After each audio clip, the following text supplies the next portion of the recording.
இப்ப என்கிட்ட அது மாரி வந்தம்போது, நான் வந்து பேரண்ட்ஸ அமைதியா இருங்க. ஓகே. நீ அப்படியாம்மா? ஃபைன் இரு. நம்ம வெயிட் பண்ணுவோம். அவங்க அப்பா அம்மாட்ட சொல்ட்டேன். அவங்க பியூபர்ட்டி வந்ததுன்னா, she'll realise that I am a girl. I am a ஃபீமேல்ன்றத அவங்க ரியலைஸ் பண்ணுவாங்க. அது மாரி அவங்க பியூபர்ட்டி வந்தாங்க. ஆப்வியஸா அவங்களுக்கு அந்த மாற்றங்கள் உடல் ரீதியாக மாற்றங்கள் வரும்போது அவங்க ரியலைஸ் பண்ணிட்டாங்க.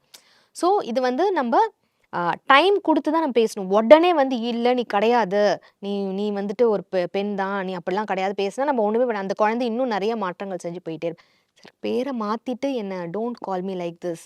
ஒரு ஒரு ஃபீமேல் பேர் இருந்ததுன்னா, அந்த பேரோட ரைமிங்லயே ஒண்ணு எடுத்துட்டு அது மேல் நேமா மாத்திட்டு கூட வந்துட்டு இத அட்ரஸ் மீ லைக் திஸ்ன்னு சொல்ற அளவுக்கு குழந்தைங்க வந்து பேசுவாங்க. என்ன மேடம் சொல்றீங்க? எஸ் சார் என்ன நடக்குது. மேடம் ஜெனரேஷன் கேப்புங்கிறது இவ்ளோ இருக்கா?